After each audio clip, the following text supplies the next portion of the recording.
This is Cornbread's review. Hey, this is Cornbread's review. This is Cornbread's review. Talk about the hottest movies, old and new.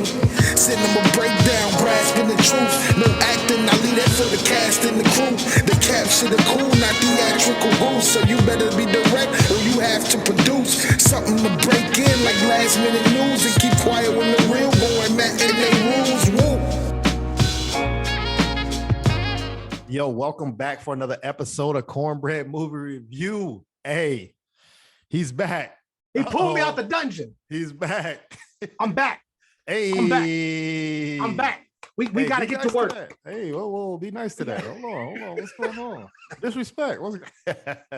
My guy Fame is back to represent, man. What's up? Talk to the people, man. What's going on, people? Fame here from Red Streamcast, back with more of the little things in life that we love to talk about. I'm so grateful to be back on the podcast with Tonio, aka Cornbread, aka the man that keeps dropping stuff weekly. Good to be back, brother. How you been?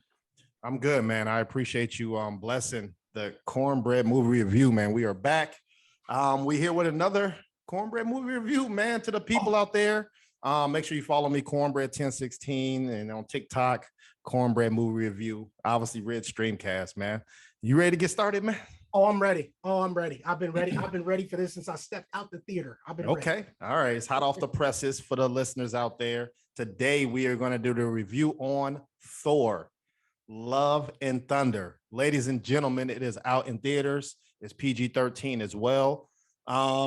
If this is the first time you were on the Cornbread Movie Review, just understand I do each review in 5 different categories: acting, cinematography, storytelling. Did I get what I bought? And then is it a must-see? We tally that up, spits out a Cornbread review number, and then we're going to hit y'all with forgotten movies. Come on, man. That's every episode. That's nothing, man. So first category is acting. All right, who's in this movie? We got Chris Hemsworth.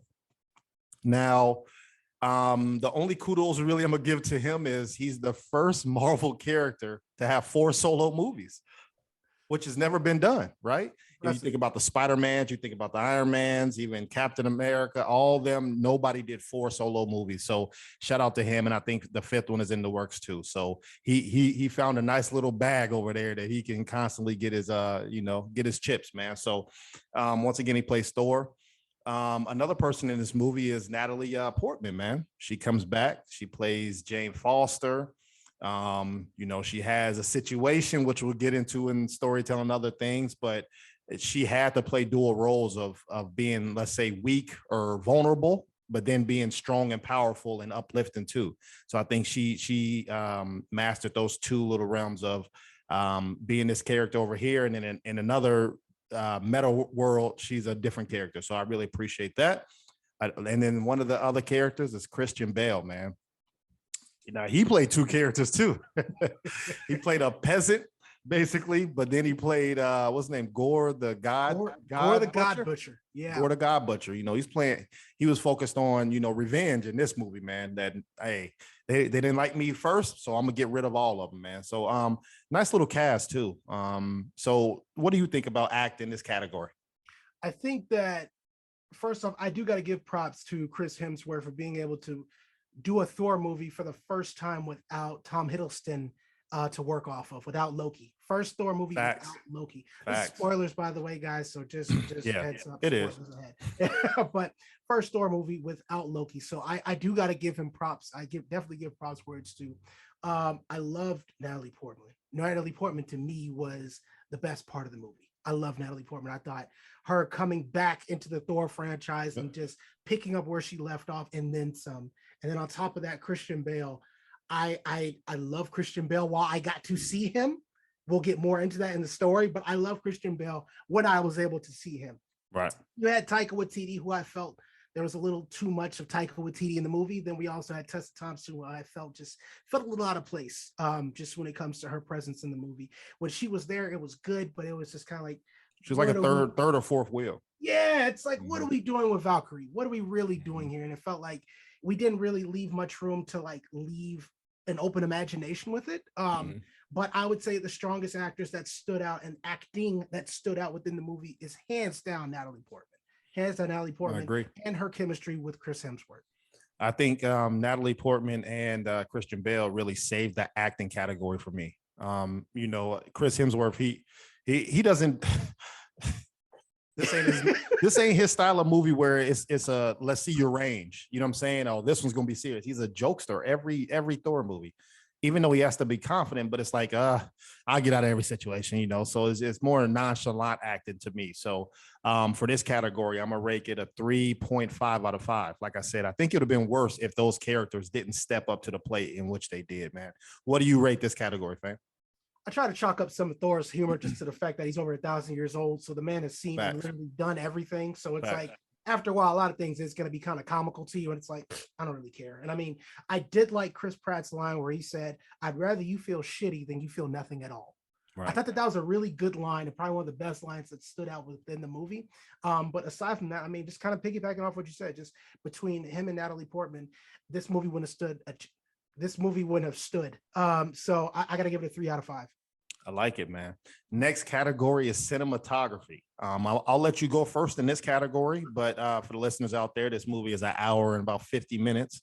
And then it's also the first, in my eyes, the highest budget movie of Marvel. Wow. And when I say that, y'all gonna be like, what? All these movies that I'll be doing is the max has been 200. That's the Spider-Mans, the Matrix, the I think the Avatars, all, and then everything is under 200 million. Mm-hmm. This was 250 million to film this movie. A hefty price. So please let us know what you think about this category for cinematography. So I mean, that's the thing with Disney. When you're Marvel and you're under Disney, you can't really go wrong when it comes to cinematography and how it looks. It looked beautiful. It looked beautiful. It looked gorgeous from going from planet to planet, all the colors. Usage of the music, I will say though, they use like 4 songs off of one album. One rock album. Yeah. But I felt that when there was actual serious moments, I felt that the music did match the tone of the scene. I thought that the animation, like when it came to the 2 goats, one of them's name is Tooth Gnasher. I can't think of the other name. I thought that, I mean, they look great. Like the fight scenes, they look clean. Marvel can't go wrong when it comes to cinematography. They can't, because they have the budget for it. And when they stop doing all the jokes, they have the action to back it up. Yep. There's no way you're going to have a Avengers movie. You're going to have, a Spider-Man, a Multiverse of Madness, and you're not able to have the budget for it. So to me, the cinematography is always going to be a win. It can't lose, to me personally. I agree. I'll talk about the 2 or 3 things that I had a problem with, and then the phenomenal things that I saw. So one thing which was kind of confusing is they didn't identify the planets they were on this one. They usually do. It's like when they go to a new planet, you'll see cornbread, whatever it is. So you at least know what they're on a different planet, you know, what's going on. Maybe it's different oxygen over here, different animals. They just bounced. And I'm like, all right, where are we at? I don't even know what's going on. That was an issue that I had. Yeah. Also, I think you hit it on the head where the first 20, 30 minutes, it looked great, but to me, they weren't changing any cinematography landscape. Like they were just doing the same thing. To me, it was more cookie cutter. Artist Thor, we'll do a hammer, we'll do a couple flashing lights and riding. But to me, I'm like, man, come on, give us something. Because now we in almost movie 30 of Marvel. Like, come on, do something new now. Yeah. And then they did it. I was very happy with the world of No Color. I think that's Shadow Realm. Shadow Realm. Yeah. Beautiful. Bro, Beautiful. said, this is what I'm looking for. Where you have it's black and white, it's no color, but then certain things were colorful. Like even she used the Mjolnir as a flashlight in one scene, or you know, Zeus's lightning bolt, and we'll get into all those sticky things right there. But to me, great. I think I'm like, that's what I'm looking for. And then obviously the budget, all the transitions, always crispy. Even one thing with the Mjolnir splitting up in different pieces. I'm like, oh, I didn't even think of that. Like that was great to see. And then it came back. Everything was flawless after that. So they made up for how I was feeling. Like I said, the first 30 minutes, I'm like, come on, man, I've seen this before. It's just a different storyline, but we need to visually, I need it to change. So you got anything else to add to that? Yeah, I would just say, I love the Shadow Realm. I love the opposite of the Shadow Realm being Omnipotent City. Seeing all the different gods and stuff, it's like that was an eyegasm for Marvel fans, just because it's like it had so many different cameos in it. You had to really look and see, like, God, this is beautiful. My only wish was that we had done more with Omnipotent City. We're gonna get to that story. I'm not gonna go too far, But that's why I said, just as far as the look of it, Marvel can't do wrong. They can't. They know they can't because they have the budget for it. Yeah, it looked like it was at first. It looked like it was just shot in one studio. They just went from room to room to room and just all green screen. You know what I'm saying? That's what it looked like to me. Like, come on, man, are we even filming in real life anymore? Yeah. But I think they made up for it later. So with all that, I was highly impressed with all the visuals and stuff like that. So 4.5 out of 5 for me. It wouldn't have got a 5 because of those issues I had at the beginning of it. What do you rate this category, fam? I think the fact that this movie didn't take place in New York like every other Marvel movie, I was happy with that. Like I said, I thought it was beautiful. Marvel can't do wrong with that. I'm going to give it a 5 out of 5. 5 out of 5. I love it. All right. We're here. Storytelling is the next category. Do you want to do the honors and go first, or what do you want to do? Sure. Let me dig in. Let me get the pillows right. Okay. All right. I was nice when I gave you 5 out of 5. I like it. Here's the thing with Thor: Love and Thunder, and as far as this story, and then you're bringing in Gore the God Butcher. Gore the God Butcher is one of the best Marvel villains, hands down, in the comic books. Hands down. Little backstory. Gore's origin is, him and his people were starving. He prayed to the gods. The gods didn't answer. Finally, there was a god that fell from space. He found the all-black Necro sword, and he went on a spree, slaughtering everybody. He fought Thor 3 times in Thor's life. He fought Thor when Thor was a young man. He fought Thor when Thor was a grown man. And he fought Thor when Thor was an old man, old King Thor. He beat his ass every single time. That's why Gore was so loved in the comic books. And when they announced him and they said Christian Bale would be playing him, everybody was up and down like, oh my God, we get Gore. Because Gore should have been Thanos level as far as a problem. Because as far as in the comic books, it took 3 Thors from 3 different timelines to come together and fight him. And they still couldn't beat him. That's how strong Gore was in the comics. Now, I'm not expecting the movies to do that. Not at all. However they want to do it is however they want to do it. But this storyline was so just comical and so just out of there. I was wondering, I'm like, is this a real Marvel movie or is this just a comedy? And and that's all it is. It's just a romantic comedy movie. I literally said, if you look at my Facebook, I said, I'm curious at how many lines of yayo that Taika Waititi did. I'm curious because the movie just was all over the place. We're in Omnipotent City, then we're back in Asgard, then we're here, then we're back in Asgard. It was bouncing all over the place. The strongest part to this movie was Jane's storyline. When I say Natalie Portman's back is hurting and she needs ice, carried this movie. Natalie Portman carried this movie. But I'm gonna keep going. I'm gonna let you go though, because I could keep going all day. No, man, hey, it's like we got the same notes. So like the movie started off, it's kind of like a biblical movie, you know what I'm saying? Where somebody's looking for, hey, even if we pass, I still believe in the God of whoever I looked up to. And I finally got to him and he laughs at me, making fun of me and won't save me. Like I'm lost. So of course I still have that love and that faith and that passion, but I just happen to put it in something bad. And you can't be mad at me now. You know what I'm saying? Because y'all didn't step up when I was looking for you, right? Or save my daughter in this instance, right? So that's kind of how the story starts. A couple things I'll talk around. So you get an update of Asgard now, where they are. It's more like an amusement park. Yeah. They're trying to look for fun, starting a new city. They really don't have too many laws and places that they can just build. Remember one place messed up. She's like, hey, that's the invoice because you got to fix this stuff. We don't have the money. We don't have the budget for that. You get the backstory of what happened, because a lot of people ask after 2 and 3 and Thor and the whole metaverse, what happened to them? They were together in the first movie, right? But you get the update of what happened to that. So I'm glad that they filled that little piece in. And then, like you said, man, Jane Foster's stage 4 cancer, man, knocked it out the park. So I think once again she nailed it, but I was confused on when is this? What's the timeline of when does this take place?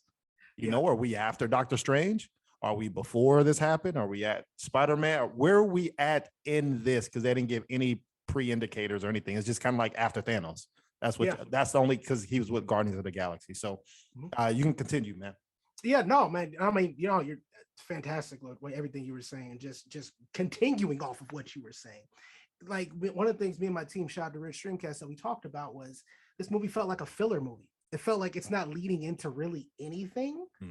Granted, I did love the after credits because I've been waiting for Hercules to come for years now. Hercules is a big part of the Marvel comics, so it was great that we finally got to see Hercules in there. But other than that, it was just, between getting to see Letty Sif again and just making her look goofy, and then also just getting kind of to see, what Thor's adventures were like with the Guardians. It was like they were sick of him, and it's like I was sick of him. But I didn't know where we were going with this movie. I was very confused because the confusion came from, we had all the pieces to make the perfect Marvel movie. We had all of the pieces. You had Christian Bale and you had Russell Crowe in the movie. Russell Crowe, I believe. Yeah. Was it Russell Crowe? Russell Crowe. Russell Crowe, yeah. Yeah. Zeus. We had Russell Crowe in the movie. We had Natalie Portman in this movie. We had everybody, but Christian Bale, man. Like Christian Bale. Yeah, Christian Bale. It just felt like Taika Waititi was too scared to kill any of his main characters. The fact that Korg got more screen time than Gore bothers me. That bothers me. And I don't ever blame Christian Bale. Here's the thing. Gore wasn't bad in the movie. It's the fact that we didn't get enough gore in the movie. Only one god died, yet he's the God Butcher that we got to see. Only one god died. What?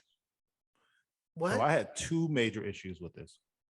First, I hate when bad guys talk to the superheroes when you're about to kill them. Remember, like halfway, he finally got him, put a knife to his neck, and start talking to him. What is you here for? Kill him. That's what you here for. I hate that. Terrible acting. Monologuing. I mean, not acting. Terrible writing. That's what that is. Terrible writing. And then number two, bro, they got my man Zeus so soft in this movie, bro. I thought I was getting Gladiator Zeus. I thought I was getting Gladiator Russell Crowe.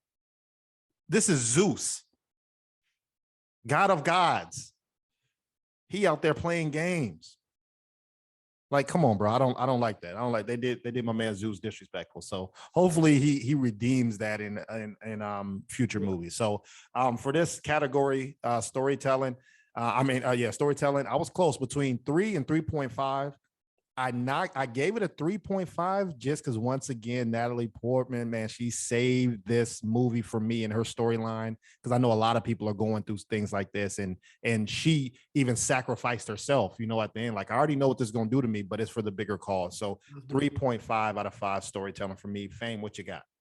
I would say that with Zeus, the redeeming quality was that he did get serious at the end. But still, it was just too late. It was just too late for me. You're Marvel.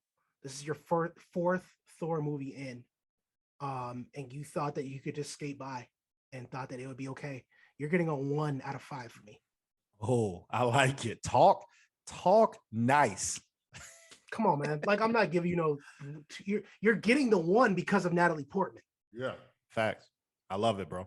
Hey, but it is what it is. Oh, I can't. Oh, I almost said something else, but I'm gonna wait till we get. Okay, all right. So we're gonna keep going. So next category, did I get what I bought? Now, this category is did the movie match the trailer? Did it match what you paid for? So, bro, first off, this movie is so expensive. I think they raised the ticket prices, bro. The general admission for this movie was $16, and that has nothing to do with 3D. This movie wasn't 3D, but it had nothing to do with it. General admission, $16. Ridiculous. But it's, like I said, I think they just raised up the prices. I don't even think it got nothing to do with inflation. You get the Guardians of the Galaxy, which, I did see a little bit on a couple trailers, but you did get that small portion. You get, it's great to see all them. I am Groot. He's classic, bro. As long as he says I'm Groot, I'm good. I don't like it, but it is what they advertised. This is a love story. I didn't want a love story, but I did get a love story, and I knew going into it was going to be that. So you did get that, right? So they lived up to it. It wasn't like this is a messed up movie. You get the little scent of Stranger Things going on. It's like a little scary, monstrous things, and I wasn't expecting that, but that shadow realms and shadow monsters and all that, you get some of that. I love the little story with the kids, man. The kids are that was a great scene at the end. You know, they got teddy bears, but they cooking up. You know what I'm saying? They gave them their power. So I really love that. And then you got me. Two more things. My fault, fame. You're good. You're good. One more thing is I didn't expect the Hammers to be jealous, you know, which was great comedy. Cause it's too much comedy in these movies, man. I don't understand why everything is so funny when their planet is going to get destroyed every movie. They just be joking. I don't get it, but I love the subtle comedy of, you know, with the goats and the hammer. And then, I am a sucker for Viking talk. So when you telling me Valhalla, you telling me Odin's son, and you telling me all this other stuff like that, you got me going, especially with Vikings. So for me, did I get what I bought? I'm gonna say a 4 out of 5. Fame, what you got in this category, man? I try to go to Marvel movies with zero expectation. I try my best, because that's how you hurt yourself if you try to go in with a certain expectation. Knowing that Gore the God Butcher was going to be in this movie, honestly, it's the equivalent to like I said, like Thanos. Like, that's how much of a problem they are in the Marvel universe. So going in, I did have a slight expectation of this movie needs to be serious. It can be funny, but it needs to be serious when it's serious. I went in to see Thor: Love and Thunder. I saw Thor: Love and Blunder. So I just saw a lot of just bouncing all over the place, a lot of funny hee ha ha. Even when we made it to the Shadow Realm, there's a thing where they ran into the planet and you hear the goats screaming. It's like, all right, bro, that's getting a little annoying, bro. It's getting a little annoying. So it was like 70% comedy, 30% serious for me. And so I can't see myself, or really a lot of people, especially a lot of the Marvel fans that's been there since 07, 08, be like, man, I can't wait for this. Come on, Disney Plus. I can't wait. Man, nobody waiting for that. We was ready for Multiverse of Madness. Oh, I can't wait to see this again. Spider-Man. Oh yeah, let's get it. I'm not rushing to see this again on Disney Plus. Now, maybe over time, like the first Thor movie, this can get better, because the first Thor movie is actually incredible if you go back and rewatch it. Maybe over time this will actually get better, but I spent $3,000 at the movies, you know, because how much tickets cost, getting food, also getting some also getting those little cookie dough things from me and Teach. Shout out Teach.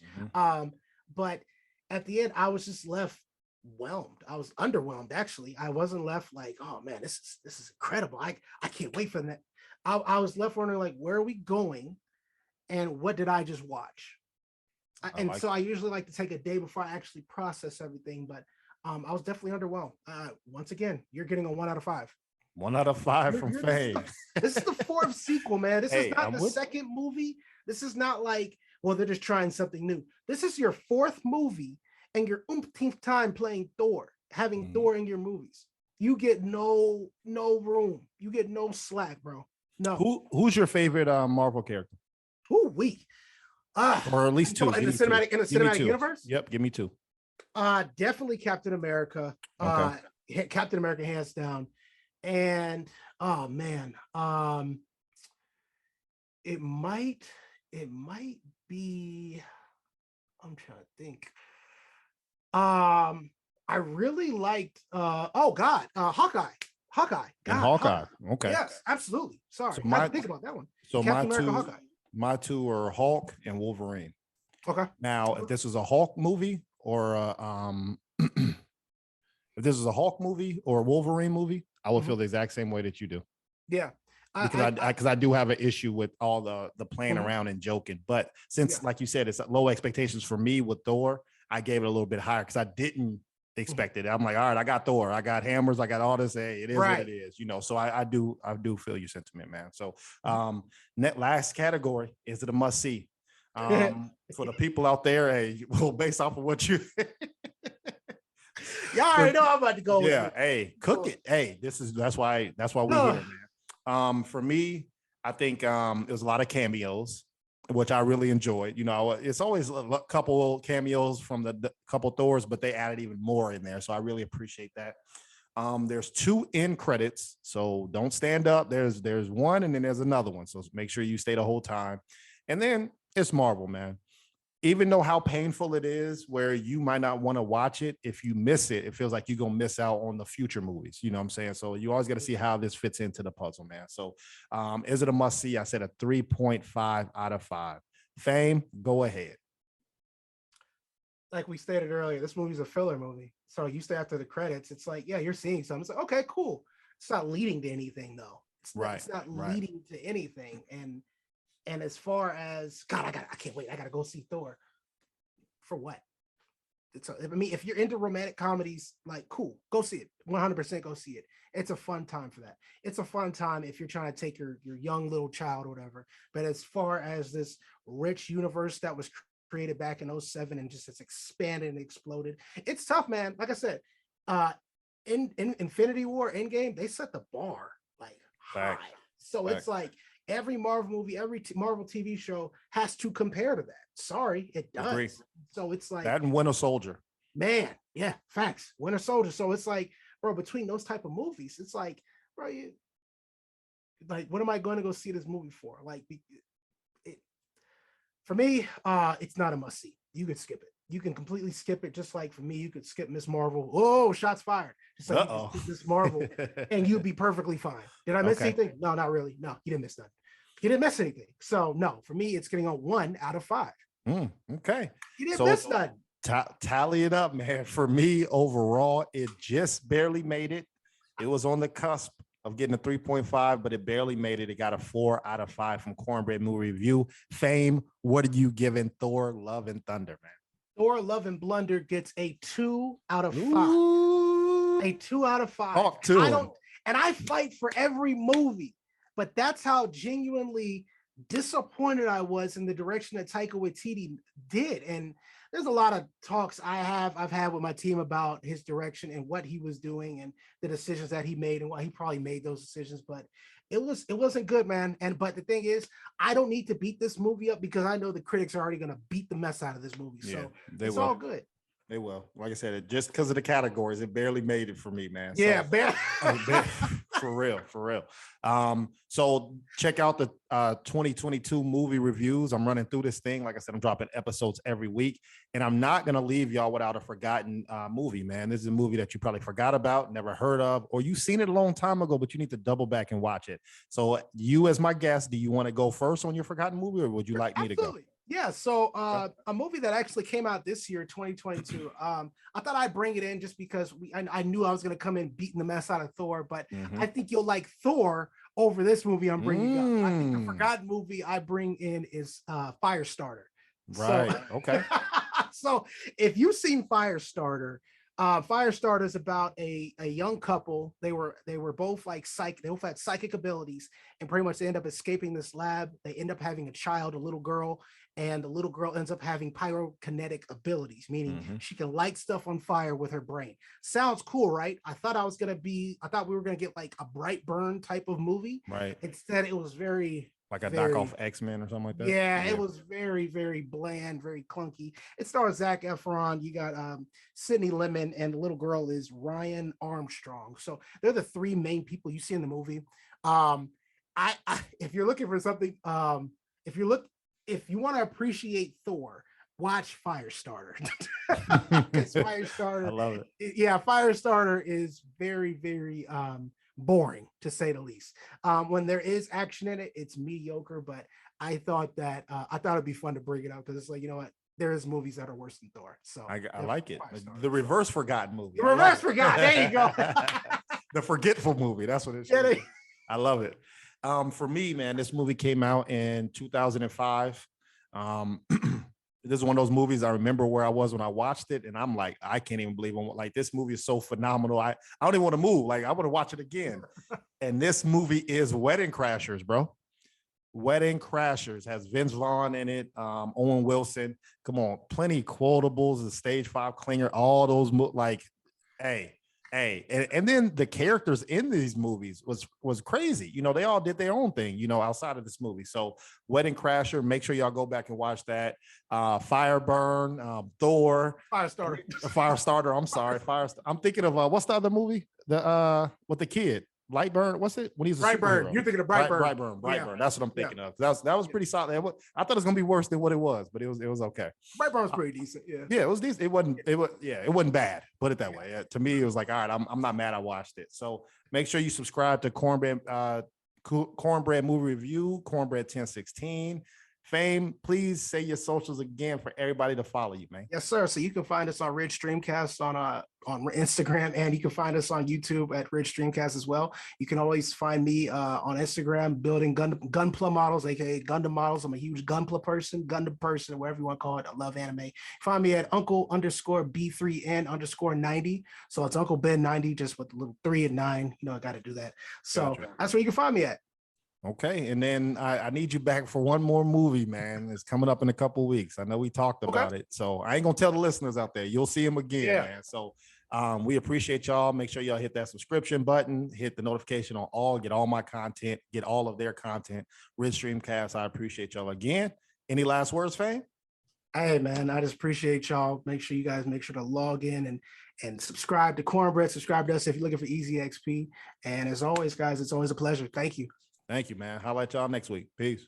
Peace.